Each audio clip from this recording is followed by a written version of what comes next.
We are in the era of modern scientific technology, vanishing energy resources and also searching for new energy resources.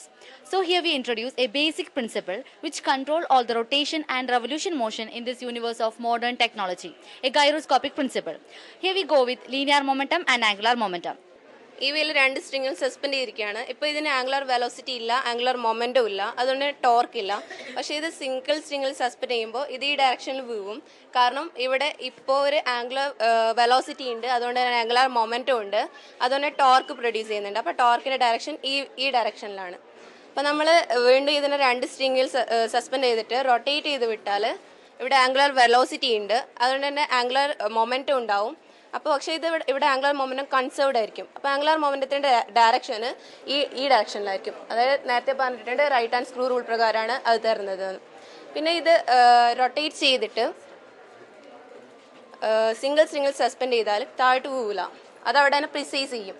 കാരണം ഇവിടെ ഒരു torque produce ചെയ്യുന്നുണ്ട്, external torque produce ചെയ്യുന്നുണ്ട്, അത് ഇതിൻ്റെ പ്രിസിഷന് സഹായിക്കുന്നുണ്ട്. അപ്പം ഈ വീലിൻ്റെ ഇതാണ് പോയിന്റ് ഓഫ് സസ്പെൻഷൻ വരുന്നത്, ഇതാണ് ആക്സിസ് ഓഫ് റൊട്ടേഷൻ. അപ്പോൾ ഇവിടുന്ന് ഇവിടെ വരെയുള്ള ഡിസ്റ്റൻസ് ആണ് പെർപെൻഡിക്കുലർ ഡിസ്റ്റൻസ്. പിന്നെ താഴോട്ടൊരു ഫോഴ്സ് ആക്ട് ചെയ്യുന്നുണ്ട് mg. അപ്പോൾ ഈ ഫിഗറിൽ ഇതാണ് പോയിന്റ് ഓഫ് സസ്പെൻഷൻ, ഇതാണ് ആക്സിസ് ഓഫ് റൊട്ടേഷൻ, ഇങ്ങോട്ട് ഒരു ഫോഴ്സ് ആക്ട് ചെയ്യുന്നുണ്ട് mg. അപ്പോൾ നമുക്കറിയാം ടോർക്കിൻ്റെ ഇക്വേഷൻ എന്ന് വെച്ചാൽ r ക്രോസ് എഫ് ആണ്, അതായത് പെർപെൻഡിക്കുലർ ഡിസ്റ്റൻസ് ഇൻറ്റു ഫോഴ്സ് ആണ്, ക്രോസ് ഫോഴ്സ് ആണ്. അപ്പോൾ രണ്ട് ഫാക്ടേഴ്സ് ഇവിടെ അവൈലബിൾ ആണ്, അതുകൊണ്ട് തന്നെ ഇവിടെ നമുക്ക് ടോർക്ക് കിട്ടും. അപ്പോൾ നമ്മളിപ്പോൾ കാണിച്ചിട്ടുണ്ട് ഈ ബോഡി പ്രിസൈസ് ചെയ്യുന്നതായിട്ട് വീലിൽ കറക്കി വിട്ടാൽ. അത് ഈ ഫിഗറിലേക്ക് വരുമ്പം ഇതാണ് ഇതിൻ്റെ പോയിന്റ് ഓഫ് സസ്പെൻഷൻ, ഇതാണ് പെർപെൻഡിക്കുലർ ഡിസ്റ്റൻസ്. അപ്പോൾ താഴോട്ടൊരു ഫോഴ്സ് ആക്ട് ചെയ്യുന്നത് mg. അപ്പോൾ ഇവിടെ നേരത്തെ കേസിൽ സിംഗിൾ സസ്പെൻഡ് ചെയ്തിട്ട് റൊട്ടേറ്റ് ചെയ്യാത്ത കേസിൽ അത് താഴോട്ട് വീഴുന്നുണ്ട്, പക്ഷെ റൊട്ടേറ്റ് ചെയ്യുന്ന കേസിൽ വീഴുന്നില്ല. കാരണം അത് ഇവിടുത്തെ rate of change of angular momentum ആണ്. അപ്പോൾ ഇവിടെ ഇത് കാണിച്ച പോലെ ആംഗുലാർ മൊമെൻറ്റത്തിൻ്റെ ഡയറക്ഷൻ ഇവിടെ ഈ ഒരു ഫിഗറിൽ out of plane of the ചാർട്ടാണ്. അപ്പോൾ ഇവിടെ കാണിക്കുമ്പോൾ ഈ ബോഡി ഈ ഡയറക്ഷനിൽ അങ്ങോട്ട് പ്രിസൈസ് ചെയ്യും. നേരത്തെ നമ്മൾ രണ്ട് സ്ട്രിങ്ങിൽ സസ്പെൻഡ് ചെയ്തിട്ടാണ് കാണിച്ചത്. അത് ഒരു സ്ട്രിങ് വിട്ടാൽ ഒരു സൈഡിലേക്ക് പ്രിസൈസ് ചെയ്തെന്ന് കാണിച്ചു. അത് ഇപ്പം ഞാൻ എൻ്റെ ഒരു ഫിംഗറിൽ ഞാൻ ഈ റൊട്ടേറ്റിംഗ് വീല് വെക്കാൻ പോവാണ്. കാരണം ഇങ്ങനെ റൊട്ടേറ്റ് ചെയ്യാത്ത സമയത്ത് ഈ വീൽ നിർത്തിച്ചാൽ താഴോട്ട് വീഴും, നമ്മൾ അത് കാണുന്നുണ്ട്. ഇനി ഞാനിത് റൊട്ടേറ്റ് ചെയ്തിട്ട് എൻ്റെ ഒരു ഫിംഗറിൽ ഞാൻ വെക്കാൻ പോവാണ്. See, I am holding this wheel, rotating wheel in one finger. It will precise me, so I am turning. If there is no external torque, then tau will be 0. That is dl by dt will be 0, where L is a constant there.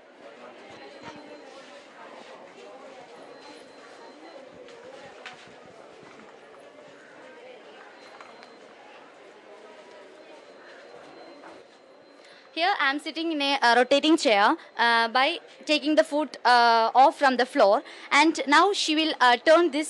Now this is torque is constant here. Then she will rotate this wheel, so that there will develop a torque, so that the rotating wheel will change their direction in the opposite of this wheel. She applied a force, so the turning action takes place. Likewise, the torque is developed here, so the turning of wheelchair is taking place. It also says about the third action of Newton, where there is a equal and opposite reaction. Next, gyroscope എന്നാൽ എന്താണ്? അതായത് gyroscope is a device used for the maintaining orientation ആണ്. അപ്പോൾ ഇത് mainly work ചെയ്യുന്നത് principle of conservation of angular മൊമെൻറ്റത്തിൻ്റെ ബേസിലാണ്. അപ്പോൾ ഈ ഫിഗറിൽ ഇതാണ് ജിംബൽസ്, ഇത് റോട്ടോർ, ഇത് ഫിക്സ് ചെയ്യുന്ന ആക്സിസ്. അപ്പോൾ നമുക്ക് നേരത്തെ പറഞ്ഞിട്ടുണ്ട് ഇതിൻ്റെ ആംഗുലാർ മൊമെൻറ്റത്തെ ഡയറക്ഷന് റൈറ്റ് ഹാൻഡ് സ്ക്രൂ റൂളാണ് തരുന്നത്. അപ്പോൾ ഇവിടെ ഈ ഒരു റോട്ടോറിനെ നമ്മൾ ഒരു ഡയറക്ഷനിൽ തിരിച്ചു വെച്ചിട്ട് അവിടെ റൊട്ടേറ്റ് ചെയ്യാൻ വിട്ടാൽ അത് അതേ ഡയറക്ഷനിൽ തിരിഞ്ഞുകൊണ്ടിരിക്കും. കാരണം ഈ ജിംബൽസ് ഏത് വിധത്തിൽ തിരിഞ്ഞാലും അതിൻ്റെ ടോർക്ക്, അതായത് എക്സ്റ്റേണൽ ടോർക്ക് ഇവിടെ എഫക്റ്റ് ചെയ്യൂല. അപ്പോൾ ഇത് നമ്മൾ ഗൈറോ കോമ്പസ്, അതായത് നാവിഗേഷൻ പർപ്പസിൽ കോമ്പസ് ആയിട്ട് ഉപയോഗിക്കാൻ പറ്റും. നെക്സ്റ്റ് അതിൻ്റെ അപ്ലിക്കേഷൻസ് ആണ്. അത് മെയിൻലി യൂസ് ചെയ്യുന്നത് ഗൈറോ കോമ്പസിൽ, പിന്നെ MEMS ഗൈറോസ്കോപ്പ്, അതായത് mouse computer mouse, Joy sticks, aerodynamic എന്ന ഫീൽഡിൽ ഉപയോഗിക്കാം. പിന്നെ ഫോഗ്, അതായത് ഫൈബർ ഒപ്റ്റിക് ഗൈറോസ്കോപ്പ്, അത് യൂസ് ചെയ്യുന്നത് ടെലികമ്മ്യൂണിക്കേഷനിലാണ്. പിന്നെ VSN CVG, അത് യൂസ് ചെയ്യുന്നത് ഇലക്ട്രിക്കൽ പർപ്പസിലാണ്. പിന്നെ DTG, അതായത് അത് യൂസ് ചെയ്യുന്നത് അതായത് ഡൈനാമിക് ടേണിംഗ് ഗൈറോസ്കോപ്പാണ്, അത് യൂസ് ചെയ്യുന്നത് എയർക്രാഫ്റ്റിന്റെ പർപ്പസിലാണ്. ഈ ഒരു എക്സ്പെരിമെന്റേ ഉള്ളൂ ഇവിടെ നമുക്ക് ടോർക്ക് ഫീൽ ചെയ്യാനുള്ള ഒരേ ഒരു എക്സ്പെരിമെന്റ് ആയിട്ട് കണക്കാക്കാൻ പറ്റുന്നത്. പണ്ട് കാലങ്ങളിൽ വിത്ത് തേങ്ങ വഴിയായിരുന്നു നമ്മുടെ രാജ്യത്തേക്ക് തെങ്ങ് നട്ടിരുന്നത്. എന്നാൽ ഇപ്പം ആ വഴി സസ്യരോഗങ്ങളും കൂടി കടന്നു വരികയാണ്. മെക്സിക്കൻ തീരങ്ങളിൽ കൊണ്ടുവന്ന തെങ്ങുകളിൽ നിന്നാണ് നമ്മുടെ നാട്ടിൽ മണ്ടരി രോഗം വന്നത്. അതുപോലെ തന്നെ തെക്കൻ കേരളത്തിൽ നിന്നാണ് കാറ്റുവീഴ്ച വരുന്നത്. പക്ഷേ എംബ്രിയോസ് കളക്ട് ചെയ്യുന്ന വഴി ഇത്തരം രോഗങ്ങളൊന്നും പകരുന്നില്ല. അതായത് ഏറ്റവും നല്ല അഡ്വാൻസ് ടെക്നോളജിയാണ് കോക്കനട്ട് എംബ്രിയോ കൾച്ചർ. ഇതിന്റെ പ്രധാന മേന്മ എന്ന് പറയുന്നത് ട്രാൻസ്പോർട്ടേഷൻ കോസ്റ്റ് ഏറ്റവും കുറഞ്ഞതും ക്വാറന്റൈൻ പ്രോബ്ലംസ് ഒന്നുമില്ല എന്നതാണ്. ഇപ്പം എംബ്രിയോസ് കളക്ട് ചെയ്യുന്ന പറഞ്ഞാൽ ആദ്യം അതിന്റെ ഹസ്ക് റിമൂവ് ചെയ്യണം. ആക്റ്റീവ് ഐയിലാണ് എംബ്രിയോ കാണപ്പെടുന്നത്. ഇത് കോർക്ക് ബോർഡ് ഉപയോഗിച്ചിട്ട് നമ്മൾ സ്കൂപ്പ് ഔട്ട് ചെയ്തെടുക്കുകയാണ്.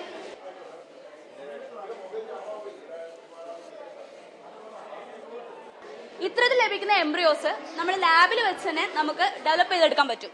ഈ എംബ്രിയോസ് യുവൻസ് Y3 മീഡിയം എന്ന Y3, അതായത് നമ്മളിപ്പോൾ എംബ്രിയോസ് വേണ്ട എല്ലാ പോഷകങ്ങളും ഈ യുവൻസ് Y3 മീഡിയത്തിൽ നൽകുകയാണ്. ഇതിപ്പം എംബ്രിയോ യുവൻസ് Y3 മീഡിയത്തിൽ വെച്ചിരിക്കുകയാണ്. ഇത് അഗർ ചേർത്തിട്ടുള്ള സോളിഡ് മീഡിയം ആണ്. ഒരു 2 വീക്സ് ആകുമ്പം ഇതിനകത്ത് പ്ലൂമൂളും റാഡിക്കലും എമർജ് ചെയ്യും. ഇത് ഷൂട്ട് എമർജ് ചെയ്തിട്ടുണ്ട്.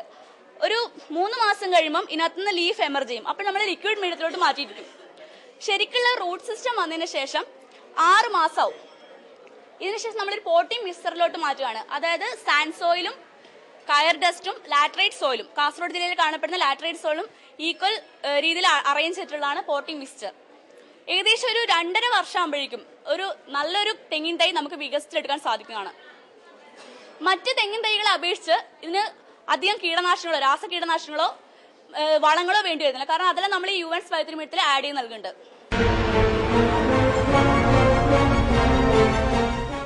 ഞങ്ങളിവിടെ ഉണ്ടാക്കിയിരിക്കുന്നത് സോളാർ വാട്ടർ ഡിസ്റ്റിലർ എന്ന പ്രോസസ്സാണ്.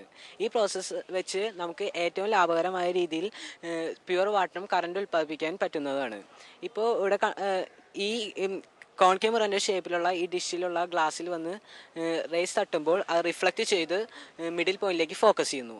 ഫോക്കസ് ചെയ്യുമ്പോൾ ഉണ്ടാകുന്ന ഹീറ്റ് 180 to 200 ഡിഗ്രി സെൽഷ്യസ് വരെയാണ്. ആ ഹീറ്റ് കൊണ്ട് ഈ കുക്കറിലുള്ള വെള്ളം തിളയ്ക്കുന്ന വെള്ളത്തിലുണ്ടാകുന്ന സ്റ്റീം ഇതുവഴി പാസ് ചെയ്യിച്ച് ഇവിടെ വെച്ച് ബോൾസിലും ഞങ്ങൾ അപ്ലൈ ചെയ്യുന്നുണ്ട്. വോളിയം കുറഞ്ഞ് പ്രഷർ മാത്രം ഇൻക്രീസ് ചെയ്യും. ആ പ്രഷർ ഉപയോഗിച്ച് ഞങ്ങൾ ഈ ടർബൈൻ കറക്കും. ആ ടർബൈൻ കറങ്ങിനോടെ നമുക്ക് ഒരു വീട്ടിലേക്ക് ആവശ്യമുള്ള 240 വാൾട്ട് വരെ കറണ്ട് ഉൽപ്പാദിപ്പിക്കാൻ സാധിക്കും. ബാക്കിയുള്ള സ്റ്റീം ഈ പൈപ്പ് വഴി പാസ് ചെയ്യിച്ച് സ്റ്റീം പ്യൂരിഫയറിലൂടെ കടക്കുന്നു. അപ്പോൾ മെഗ്നീഷ്യം ക്ലോറൈഡ് എന്നിവയുള്ള സോൾട്ടുകൾ ഇതിലൂടെ പുറത്തേക്ക് പോകുന്നു. ബാക്കിയുള്ള സ്റ്റീം ഇതുവഴി പാസ് ചെയ്യിച്ച് ആ ബോട്ടിലുള്ള വെള്ളത്തിലൂടെ പാസ് ചെയ്യുമ്പോൾ അത് കണ്ടൻസ് ചെയ്ത് പ്യൂർ വാട്ടറായിട്ട് നമുക്ക് ലഭിക്കുന്നു.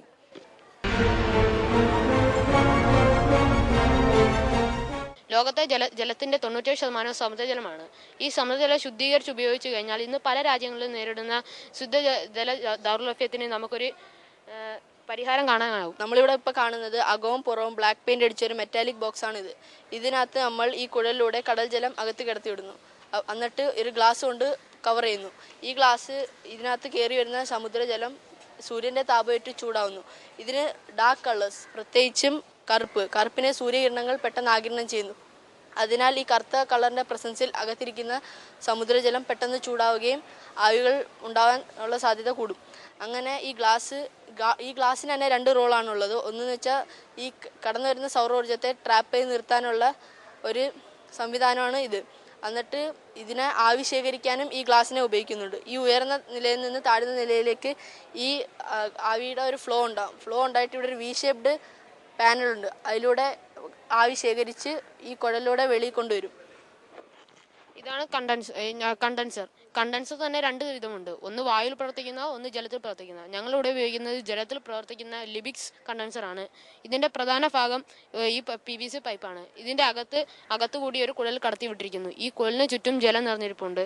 ഇതിലൂടെ വരുന്ന ചൂട് ബാഷ്പവും ജലവും ഈ കണ്ടൻസറിനകത്ത് വെച്ച് കണ്ടൻസ് ചെയ്ത് ഇപ്പുറത്തെ എൻഡ് വരുമ്പോഴത്തേക്കും നമുക്ക് ശുദ്ധജലം ലഭിക്കുന്നു.